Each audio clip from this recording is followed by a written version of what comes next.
세뇌 상태에서 쓴 각서가 유효한가라고 AI에게 물어봤습니다. 자, AI의 대답이에요.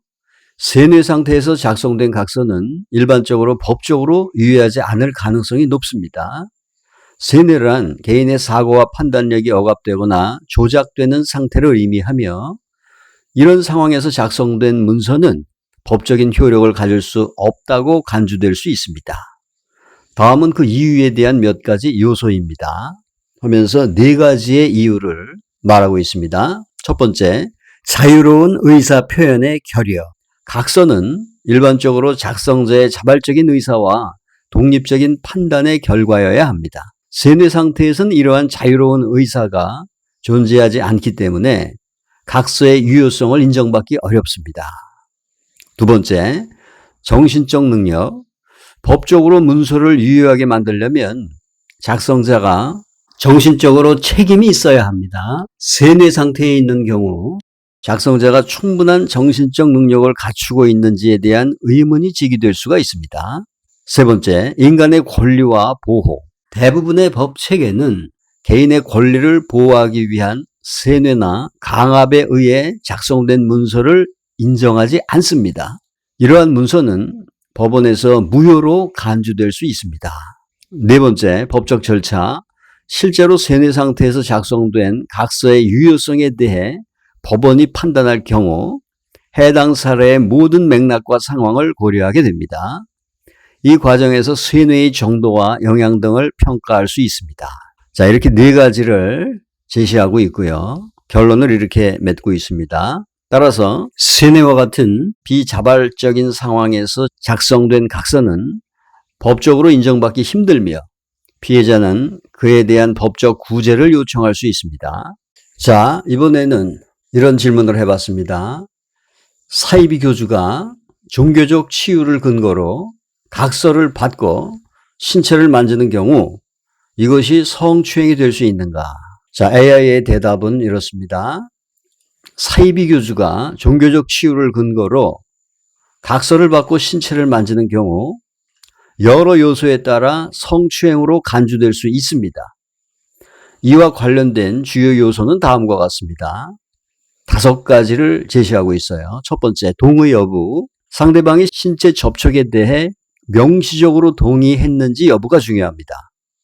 만약 각서를 통해 동의를 받았다 하더라도 그 동의가 진정한 자발적인 의사에 기반한 것인지 의문을 제기할 수 있습니다. 자, 예를 들어 강압, 세뇌 또는 심리적 압박이 있던 경우 동의는 법적으로 무효로 간주될 수 있습니다. 두 번째, 신체 접촉의 성격. 종교적 치유라는 맥락에서의 신체 접촉이 어떤 종류인지도 중요합니다. 만약 접촉이 비합리적이거나 성적 의도가 의심되는 경우 이는 성추행으로 해석될 수 있습니다. 세 번째, 사회적 맥락. 사이비 종교라는 특수한 환경과 교주의 권위적 위치를 고려할 때 신도가 자발적으로 동의를 하였는지 의심할 만한 상황이 많을 수 있습니다. 이러한 경우 법원이 접촉의 적법성을 판단하는 데 있어서 다양한 요소를 고려할 것입니다. 네 번째, 법률적 정의. 성추행 관련 법률은 다를 수 있지만 일반적으로 성적 접촉에 대한 강압적인 상황에서 이루어진 접촉은 법적으로 문제될 수 있습니다. 다섯 번째, 정신적 상태. 사이비 종교의 특성상 신도들이 심리적으로 종속된 상태일 수 있으며 이로 인해 그들이 내린 판단은 자유로운 의사결정이라 보기 어려울 수 있습니다. 결론적으로 사이비 교주가 종교적 치유를 이유로 신체를 만지는 행위는 여러 요소에 따라 성추행으로 간주될 수 있으며 법적인 해석과 판단은 구체적인 상황과 증거에 따라 달라질 것입니다. 자, 이렇게 얘기하고 있습니다.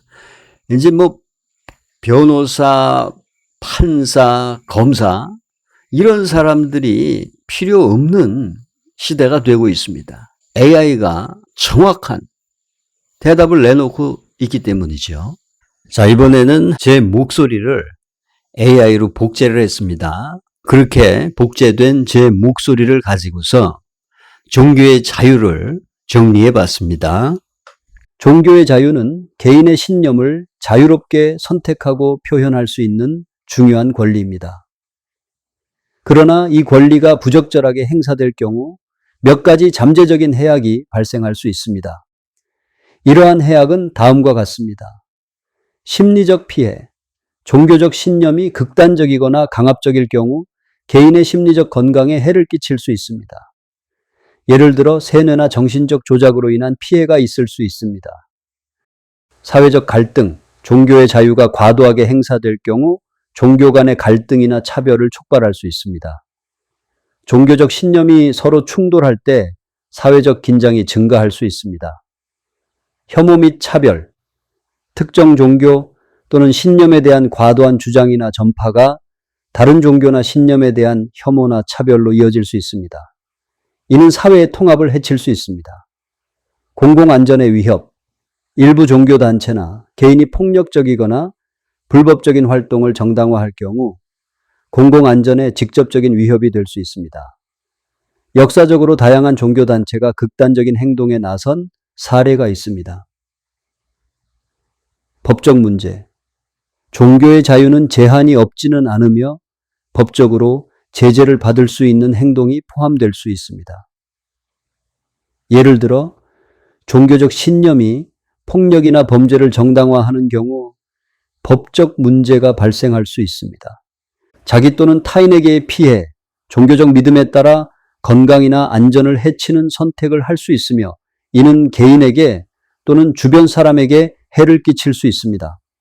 예를 들어 의료 치료를 거부하거나 잘못된 정보에 따라 행동할 경우 발생할 수 있습니다.